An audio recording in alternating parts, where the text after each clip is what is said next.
साथियों, आज बात करेंगे यूजीसी कानून क्या है और इसको बनाने की आवश्यकता क्यों पड़ी। क्या इससे पहले कानून नहीं थे? क्या पहले के कानूनों को सही रूप से लागू किया गया या लागू करने में लापरवाही की गई? कानून कितना भी अच्छा हो, बनाया जाए, यदि लागू करने वाले अच्छे नहीं हैं तो कानून अच्छा साबित नहीं होगा। तो साथियों, ये कानून बनाने की आवश्यकता क्यों आई? किसके साथ न्याय और किसके साथ अन्याय हो रहा है? अन्याय करने वाले हैं कौन लोग? तो ये वीडियो थोड़ा लंबा जरूर होगा, लेकिन अंत तक अगर आप सुनेंगे तो निश्चित रूप से कुछ जानकारी तो हासिल हुई होगी। विश्वविद्यालय स्तर में जो कॉलेज है वहां पर प्रोफेसरों की नियुक्ति में, वहां के हेड ऑफ डिपार्टमेंट की नियुक्ति में, प्राचार्य की नियुक्ति में, वाइस चांसलर की नियुक्ति में क्या भेदभाव होता है या ये नियुक्तियां भेदभावपूर्ण हो रही हैं? क्या द्रोणाचार्य महाभारत युग में थे? क्या आज वो द्रोणाचार्य भारत में नहीं है? इन उच्च शिक्षा संस्थानों में द्रोणाचार्य नहीं बैठे हैं? क्या इन उच्च शिक्षा संस्थानों में एससी एसटी छात्रों के साथ, कर्मचारियों के साथ, प्रोफेसरों के साथ जातीय भेदभाव नहीं होता है? क्या ओबीसी जातियों के साथ भेदभाव नहीं होता है? आप उत्तर नहीं दे पाएंगे और अंत में आपको यह कहना पड़ेगा, मानना पड़ेगा कि भेदभाव होता है। कैसे? अभी आप देखें कि जो परीक्षाएं होती हैं, उन परीक्षाओं में जो एससी एसटी और ओबीसी के छात्र मेरिट में टॉप होते हैं, रिटर्न में जब उनका साक्षात्कार होता है, इंटरव्यू होता है, तो उनके नंबर सामान्य वर्ग के सवर्ण जातियों के लड़कों से कम क्यों दिए जाते हैं? उस साक्षात्कार को लेने के लिए, उस इंटरव्यू लेने के लिए जो टीम बैठती है वो किस मानसिकता की है? विचारणीय प्रश्न है। क्या वो भेदभाव नहीं करते हैं? जहां सवर्ण के बच्चे रिटर्न मेरिट में डाउन है, उनको 200 180 नंबर देकर टॉप कर दिया जाता है, जबकि एससी एसटी ओबीसी के छात्रों को 100 नंबर 120 नंबर देकर उनका मेरिट डाउन कर दी जाती है। पिछले आईएएस के एग्जाम में इस तरह की काफी सोशल मीडिया पर प्रचार हुआ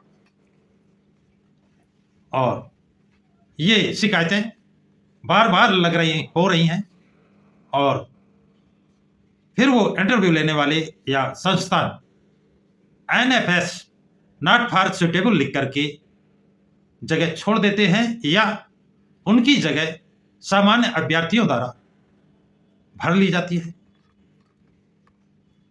कहने का तात्पर्य, एससी एसटी ओबीसी रिटर्न में टॉप है, इंटरव्यू में साक्षात्कार में उसको डाउन किया गया और वो जगहों की पूर्व भर्ती सामान्य अभ्यर्थियों द्वारा कर ली गई। क्या ये भेदभाव नहीं है? क्या ये आज के द्रोणाचार्य नहीं है? और इस भेदभाव से पीड़ित छात्र वो जब अपने आवेश को, इस भेदभाव को भुला नहीं पाता है तो सोचता है इस जीवन से अच्छा तो मर जाना है, और वो अपनी मौत गले लगा लेता है, चाहे वो पंखे में लटक कर या सल्फास की गोलियां खाकर या बिल्डिंग की ऊंची मंजिल से कूदकर। और जब उसकी जांच फैकल्टी करती है, शिकायत होती है, जांच होती है, तो सारी लीपापोती कर दी जाती है। ऐसा क्यों? इसी भेदभाव को, ये जो जातीय आधार पर भेदभाव हो रहा है और किसके द्वारा किसके साथ किया जा रहा है,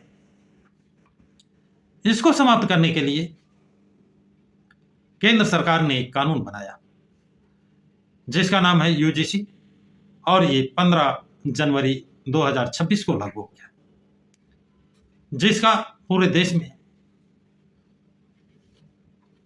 विरोध किया जा रहा है। विरोध करने वाले कौन है? करणी सेना है, ब्राह्मण महासभा है, क्षत्रिय महासभा है, वैश्य महासभा है। इसका नाम दिया है एसफो, सवर्ण समाज समन्वय समिति। अब साथियों, इसके अगेंस्ट दूसरी तरफ सोचे तो ये कानून किसके लिए बनाया गया है? एससी, एसटी, ओबीसी यानी अनुसूचित जाति, अनुसूचित जनजाति और पिछड़ा वर्ग, जिनकी आबादी देखा जाए तो करीब 80-85% है। उनका विरोध कौन कर रहा है? 15% वाले लोग। सरकार किसकी ताकत पर चल रही है? सरकार ने जो वादे किए थे शायद वो वादे पूरे नहीं हुए, जिससे सरकार के प्रति एससी, एसटी, ओबीसी जिनकी ताकत से ये सरकार बनी है, उनके साथ आंकड़े देखें तो 118% अपराधों में बढ़ोतरी हुई है। इतने ज्यादा अपराध बढ़े हैं और इसके बावजूद उनको अगर कुछ सहूलियत दी गई है तो उसका विरोध है। हाँ, ये पहले एक्ट पहले भी था, लेकिन सिर्फ एससी, एसटी के लिए। लेकिन इस बार केंद्र सरकार मेहरबान हुई और ओबीसी को भी उसी कैटेगरी में ला दिया, क्योंकि ओबीसी अपने को सामान्य मानता था। कथावाचन और दुनिया काम करने लगा तो उनके साथ जो भेदभाव सामाजिक तौर पर हुआ, शिक्षा स्तर पर हुआ, जब वो जाने कि हमारा हक कौन ले जा रहा है, इसकी मांग किए तो सरकार ने सोचा कि कहीं ये वर्ग हमसे नाराज ना हो जाए, इसको भी कुछ सुविधा दी जाए। उन सुविधा देने के लिए एससी, एसटी के साथ पहली बार ओबीसी को जोड़ दिया गया और यही सरकार के गले की हाड़ी बन गई है। अब ओबीसी को अधिकार देने के बाद यदि सरकार इस अधिकार को छीनती है, खत्म करती है, इस कानून को खत्म करती है, तो ओबीसी समाज क्या सोचेगा? क्या वो इस सरकार का साथ देगा या इस सरकार के खिलाफ जाएगा? इसका उत्तर आपको देना है। मैं तो एक सवाल कर रहा हूं कि ओबीसी समाज, यदि ये कानून समाप्त किया जाता है तो किसके साथ खड़ा होगा? जिसने ये कानून बनाकर लाया या जिसने इस कानून को समाप्त किया? ये चीज को केंद्र सरकार को सोचना है। अब सवाल आता है कि जो कानून बनाता है उसे लागू करने की मंशा भी साफ होनी चाहिए। कानून तो बहुत बने, आपको अच्छी तरह से याद होगा 25 नवंबर 1949 को जब संविधान सभा में बाबा साहब डॉक्टर भीमराव अंबेडकर ने संविधान राष्ट्रपति महोदय को दिया था, जिसका संविधान दिवस मनाया जाता है, उस दिन जब उनको बोलने को मौका दिया गया था तो उन्होंने कहा था किसी देश का संविधान कितना भी अच्छा क्यों ना हो, यदि उसे लागू करने वाले लोग अच्छे नहीं हैं तो अनंतः वो संविधान खराब साबित होगा। और किसी देश का संविधान कितना ही खराब क्यों ना हो, यदि उसको लागू करने वाले लोग अच्छे हैं तो वो संविधान अच्छा साबित होगा। साथियों, यहां मैं एक बात का और उदाहरण देना चाहूंगा कि उत्तर प्रदेश में सबसे ज्यादा शासन करने वाली पार्टी है कांग्रेस, भाजपा, सपा, जनता दल और बसपा। इन पार्टियों का मुख्यतः उत्तर प्रदेश में शासन था। जब उत्तर प्रदेश के जनमानस से पूछा जाता है कि सबसे अच्छा शासन किसका था, तो एक ही नाम आता है बसपा का, और जब जनमानस से पूछा जाता है सबसे अच्छा मुख्यमंत्री कौन था, तो नाम आता है बसपा सुप्रीमो मायावती का। और जब जनमानस से पूछा जाता है सबसे अच्छा लॉ एंड ऑर्डर किसका रहा, तो नाम आता है बसपा सरकार का। ये साथियों बताना इसलिए आवश्यक है, बसपा सरकार ने ऐसा कोई कानून नहीं बनाया।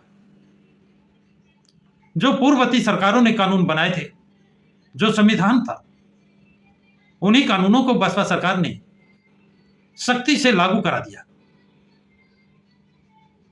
जो अधिकारी उस कानून को लागू करने में हीला हवाली करेगा, कोताही बरतेगा, जातिवाद करेगा, धर्मवाद करेगा, उसके लिए भी कठोर सजाएं थी। यही प्रदेश में कोई दंगा नहीं हुआ, कोई रेवोल्यूशन नहीं हुआ, शांति कायम थी। और सर्वश्रेष्ठ मुख्यमंत्री का श्रेय बसपा सुप्रीमो मायावती को मिला। आयरन लेडी का खिताब बसपा सुप्रीमो मायावती को मिला।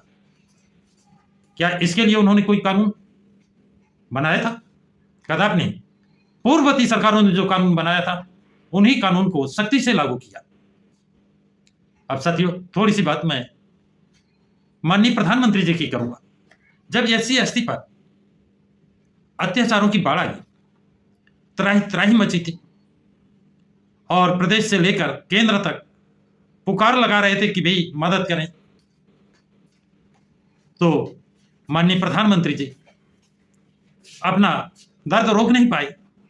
उन्होंने एक बड़ी अपील की थी जनता से, अपनी पार्टी की से, कि हे भाइयों, SC ST के लोगों के साथ अन्याय अत्याचार ना करें। यदि कुछ आप करना है, भले उनकी जगह मुझे मेरे साथ करें, लेकिन SC ST लोगों के साथ ना करें। माननीय प्रधानमंत्री जी की इस अपील का क्या असर हुआ, ये उत्तर आप लोग बताएंगे कि इस अपील का क्या कोई असर समाज पे पड़ा था। और इसकी जांच आप कर सकते हैं कि इस अपील करने के पहले या भाजपा सरकार आने से पहले SC ST पर कितने अत्याचार होते थे, कितने मुकदमे लिखे जाते थे। ये सरकार आने के बाद कितने मुकदमे हुए, कितने गुना, कितने प्रतिशत अपराधों में बढ़ोतरी हुई।